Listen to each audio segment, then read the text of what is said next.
पुण्यात्माओं इस अमर कथा में अरुचि ना करना है। असंख्यों युगों के बाद तुम्हारा बिल्ली के भागों छीका टूटा है, ये इसको छक छक कर खा लो और कल्याण करा लो। अब आप देख रहे हो परमात्मा ने ज्ञान का तूफान ला रखा है। भाई बहन, बुजुर्ग, माता बहन, भाई बच्चे ले लेकर पुस्तक एक परमात्मा के पोस्टमैन की तरह घर घर जा रहे हैं, उनके बच्चों तक संदेश पहुंचा रहे हैं, उनकी गालियां खा रहे हैं। कोई जेल में डाल देता है, कोई पत्थर मारता है, कोई धमकाता है, कोई खुरकाता है, लेकिन ये परवाह नहीं करते, क्योंकि इनको मालूम हो गया कि इन्होंने भांग पी रखी है। और यह भांग उतरेगी इस पुस्तक के ज्ञान से, भगवान के ज्ञान से। और जिनकी भांग उतर जाएगी हमारे साथ था बोलेंगे फिर ये बाप की उतर गई, आप आगे। अब जैसे इस दास की ड्यूटी परमात्मा ने जहाँ से शुरू किया, मेरे स्वयं घर वाले भी नहीं मानने को तैयार थे, लेकिन मुझे विश्वास दृढ़ हो लिया था। और फिर ये ऐसे समाज के अंदर प्रवेश करना, अब मुझे फिर एक सीन याद आया करता रह के।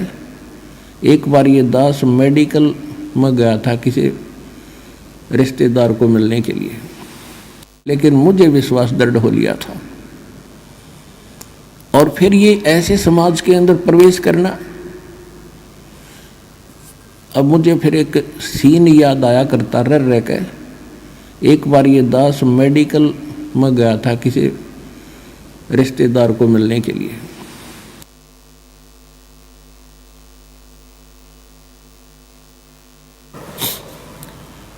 इस ज्ञान प्राप्ति से पहले। तो वहाँ मेडिकल रोहतक के अंदर एक 13 नंबर वार्ड है, उसमें मेंटल वार्ड है। वो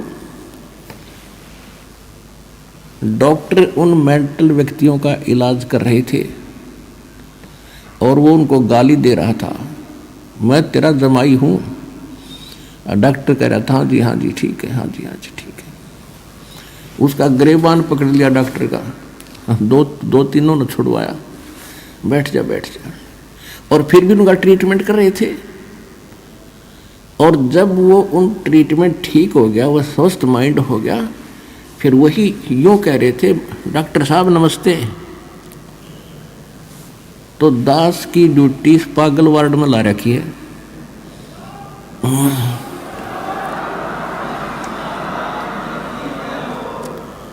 अब जिस भी गांव नगर में गया, दास ने यो ज्ञान सुनाया, उनका मारो डले, यो कहाँ से आ गया है, देवता नहीं पूजन देता, हमारे श्राद्धान को भी मना करता है, पत्थर मारो, ये करो। और अब जब उनको ज्ञान हुआ, जब तो मुझे गाली दे रहे थे और अब कहते हैं सत्साहिब गुरु जी, सत्साहिब गुरु जी, निहाल कर दिए, जीवन नाश हो गया था।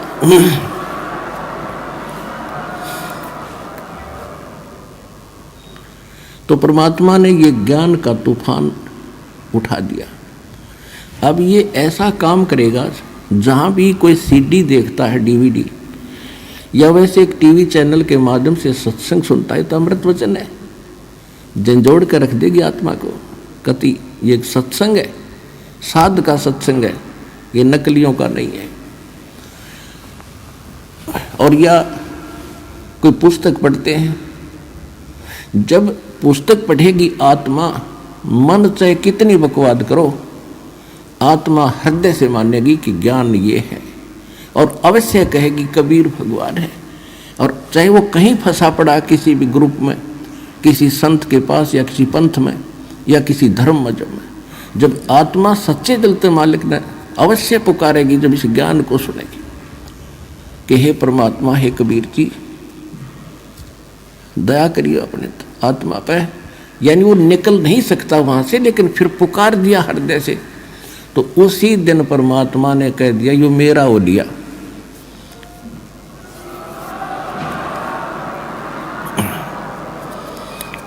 फिर काल को पकड़ कर बाजू से दूर कर देता है, दूर हो जाए, यो मेरा हो गया, अब मेरे ज्ञान को स्वीकार कर लिया। बेशक वो कितने दिन फिर वहां रहे, आएगा एक दिन, मालिक लाओगा, कुछ भी कारण बनावे।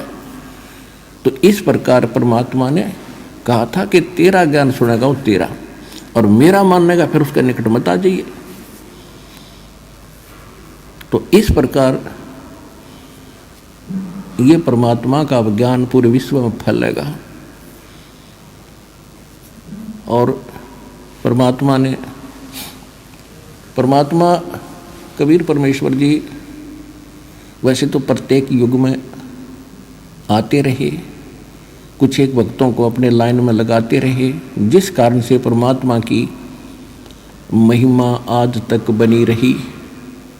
काल चाहता है परमात्मा का नामो निशान मिटे और ये भूल जाए भगवान को, नास्तिक हो जाए। जैसे पूरा चीन नास्तिक हो गया, रूस नास्तिक हो गया, और अब नंबर था हिंदुस्तान का ये नकली संत पंथ बना रखे। लाभ किसी को हो नहीं रहा, सब विकारों से ग्रस्त हैं, सब वही क्रियाएं करते हैं जो जन साधारण करता है। भगत विद्यार्थी होकर और स्कूल को छोड़कर बाहर खेलता फिरता है तो कैसा पास होगा। तो संसार की जो क्रियाएं हैं और भगत की क्रियाओं में दिन रात का अंतर होता है। तो जितने भी आप संत पंथ अन्य देखते हो वो संसार के आम क्रियाओं से भी निम्न स्तर के कर्म कर रहे हैं।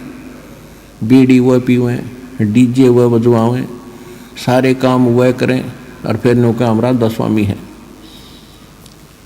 राधा स्वामी हो आप, भगत नहीं हो। राधा स्वामी कौन था? शिवदयाल। और शिवदयाल क्या बना? भूत।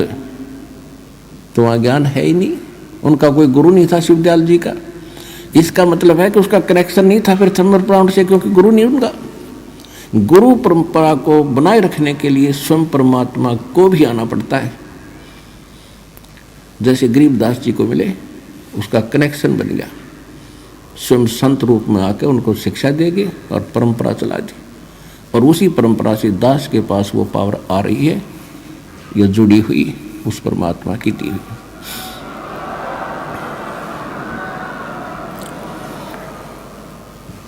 तो ठीक इसी प्रकार परमात्मा गरीबदास साहिब जी को कह रहे हैं और अपना सारा ज्ञान बताया।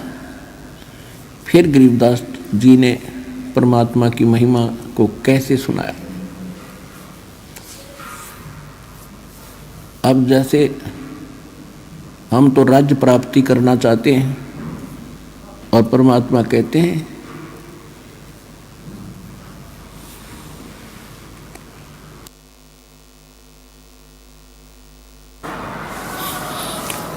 अगम निगम को खोज ले, बुद्धि विवेक विचार, उदय अस्त का राज मिले, तो बिन नाम बेगार। पुण्यात्माओं, परमात्मा की अमरवाणी एक एक वचन को गहराई से विचार करना, क्योंकि विचार नहीं करोगे तो अंदर से मैल नहीं खुर्चा जाएगा। विचार मनन करना इसके ऊपर। ये क्या बताई है, किसी के डूम बाट के गीत नहीं, ये तो भगवान के दिए वचन है। पहले तो हमें शंका रहती थी कि किसने देखा है भगवान, आगे क्या होगा किसको पता है। अब जब भगवान ने आकर बता रहा है कि ये होगा, ऐसा होता है, तो वो भी अग्रम अग्रम खत्म होगी। किसने देखा है? खुद भगवान ने बताया, और जिनने भगवान देखा उनने बताई। तो फिर अगर नहीं मानता है तो घनी पी रहा है भाई। तो कहने का भाव ये है कि गरीबदास साहिब जी क्या बताना चाहते हैं कि अगम निगम को खोज ले, परमात्मा से प्राप्त ज्ञान के आधार से कह रहे, और बुद्धि विवेक विचार, थोड़ा सा विचार करके देख। उदय अस्त का राज मिले तो बिन नाम बेगारे। अब जैसे बेगार किसे कहते हैं?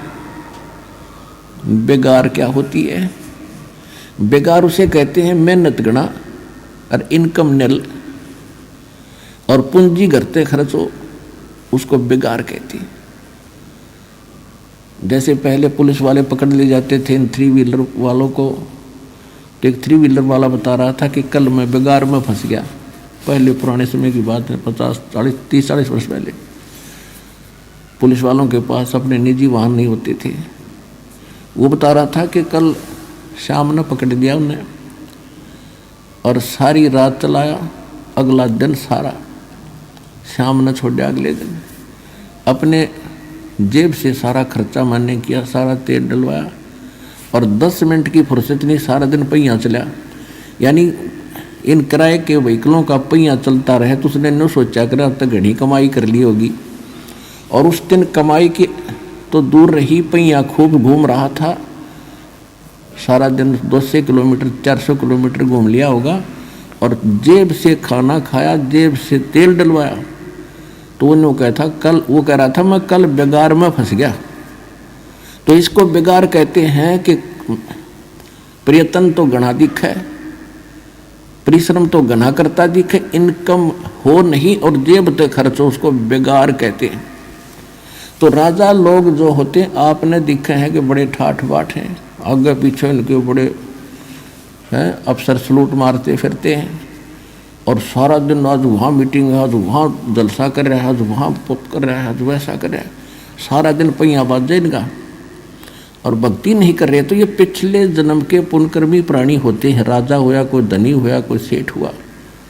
और आग जैसे किसी पिछले जन्म की बैटरी चार्ज है, किसी की जैसे इन्वर्टर की बैटरी चार्ज है और उसको आगे चार्जर बेसिक ना ला रखा हो, जब तक उसकी अक्षमता है वो सारे काम करती दिखेगी, लेकिन वो फिर एक कदम बात बिगड़ेगी जब वो डिस्चार्ज हो जाएगी। आप देख रहे हैं इन मंत्री प्रधानमंत्रियों के अंत में क्या हालत होकर मरते हैं। कोई दुर्घटना से मारा जाता है या कोई और अन्य कारण से बुरा हाल हो जाता है और कोई 10 वर्ष कोई 5 वर्ष मंत्री मुख्यमंत्री रह गया, फिर बैठ जाए डोगा लेकर बरंडे में, कोई नहीं पूछता। तो उनकी वो बैटरी डिस्चार्ज हो ली, अब कुछ ना उसका पल्ला है। और फिर चाहे वो राजा भी हो चाहे मंत्री भी हो और नाम लेकर चार्जर लगा ले और भगवान से डरने वाला होगा, भगवान से डर के कदम रखेगा, जब ज्ञान हो जाएगा नाजायज नहीं सतावेगा, गलत काम नहीं करेगा, चाहे दो उसका राज रहो चाहे ना रहो। और जब मालिक ने लिख दिया उसने हटावे कौन गा, तो ये विश्वास उस व्यक्ति को हो जाता है। फिर भी संत जो होते इस बीमारी से टला करें। तो कहने का भाव ये है कि अगम निगम को खोज ले और बुद्धि विवेक विचार, उदय अष्ट का राज मिले, पूरी पृथ्वी का भी शासक हो जा, तो बिन नाम बेगार है। तो जैसे पिछले जन्म के पुण्य चलते हैं इस प्राणी के, तब तक खूब सुख दिखाई देता है। जब पुण्य समाप्त हो जाते हैं फिर पापों का दौर शुरू होता है, कहर पे कहर टूटते हैं। तो उस समय वो वही तो भक्ति कर रहा होता है या ना कर रहा तो वो तो बात अलग है। तो जब सत साधना हम करेंगे तो ये दुख बचा करते हैं और यहाँ के इस नकली राजपाट से हमारा मन हटेगा।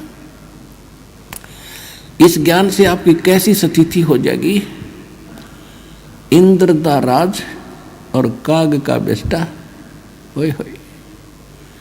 आप तो एक छोटे से एमएलए चेयरमैन को देख लेते हो, सोचा बड़ा प्रभुशाली बन गया।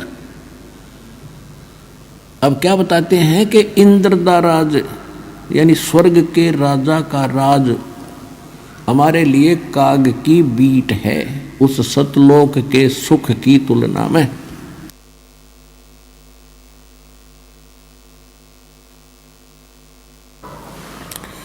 तो परमात्मा हमें यहाँ से निकालना चाहते हैं और हम अज्ञानता के कारण इसी काल के इस झूठे सुख से चिपकना चाहते हैं। एक समय अब परमात्मा कहते हैं गोता मारो स्वर्ग में, रजा बैठो पाताल। गरीबदास जी को बता रहे हैं परमात्मा कि गरीबदास में ढूंढता फिरूं अपने हीरे माणिक लाल।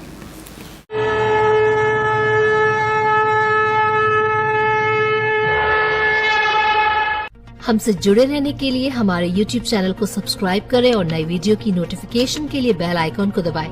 अगर आप ये वीडियो Facebook पर देख रहे हैं तो लाइक जरूर करें और ज्यादा से ज्यादा शेयर करें। धन्यवाद।